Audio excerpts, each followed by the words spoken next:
Welcome back. I hope all is well.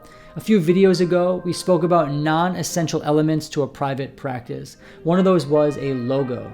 Now, this isn't something we often talk about when starting or operating a private practice, so today I want to take a deeper look into this. I'm going to share with you how I designed my logo and hopefully provide you with some helpful tips on how you could design your own.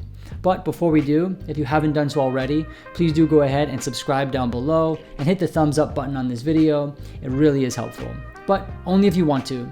There is no pressure. So let me just tell you right up front, I am not a graphic designer. I have no background in design or anything of this sort. I'm a mental health professional, and in that schooling, there is no business, there is no marketing, there's nothing like that. So everything I'm telling you today, I've learned from doing research on my own. But we're gonna break this video down into 3 parts, each part talking a little bit about what I kept in my mind as I created my private practice logo. So the first thing that I had in my mind is what not to do.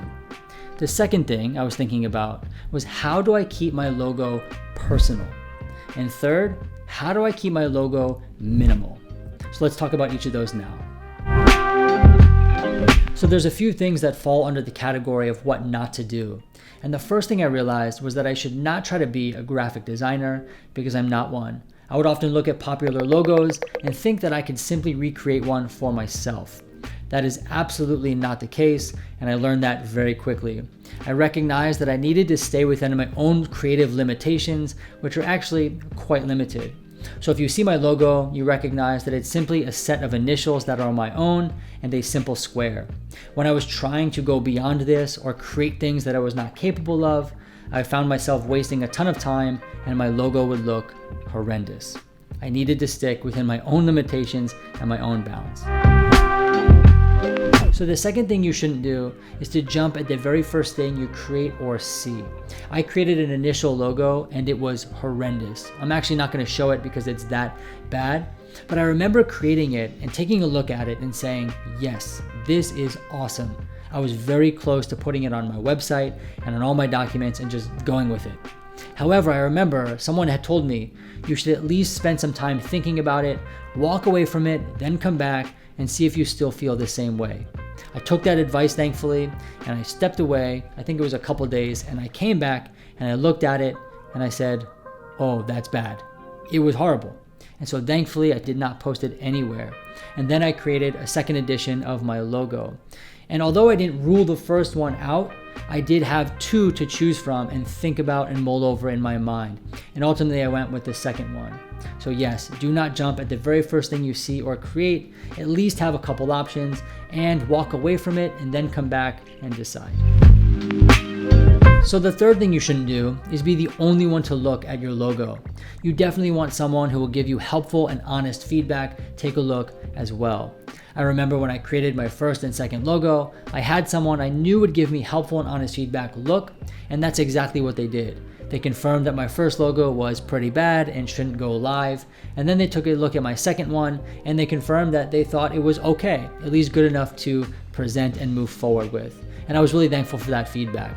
I'm really glad I wasn't the only one looking at the logo, or else I probably would have gone with the first one. So keeping in my mind what not to do, I knew I wanted my logo to be personal and unique to who I was. Now this was challenging for 2 reasons. One, there is tons and tons of content out there on the internet. If you just do a quick Google search for icons or logos, you will find endless results. So it's quite hard to be unique amidst this sea of content. And 2, I'm very limited creatively, so my bounds within which I had to work were quite small.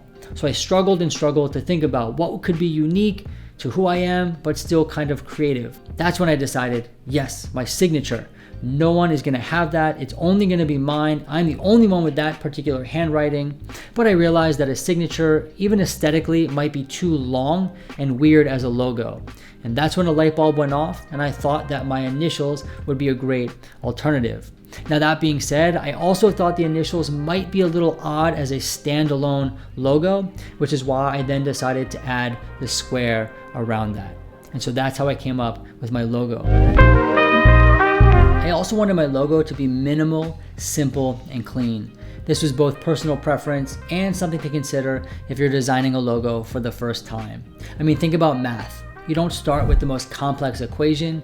You usually start with simple addition, simple subtraction, and work your way up to more complex problems. The same is true for something like designing a logo. You don't want to try to design the most complex logo you can, but start simple, start minimal, and work your way up from there. I recognize that as I tried to design a more complex logo, it just turned out worse and worse. That is why I went with something very simple and very minimal, just my initials with a square around it.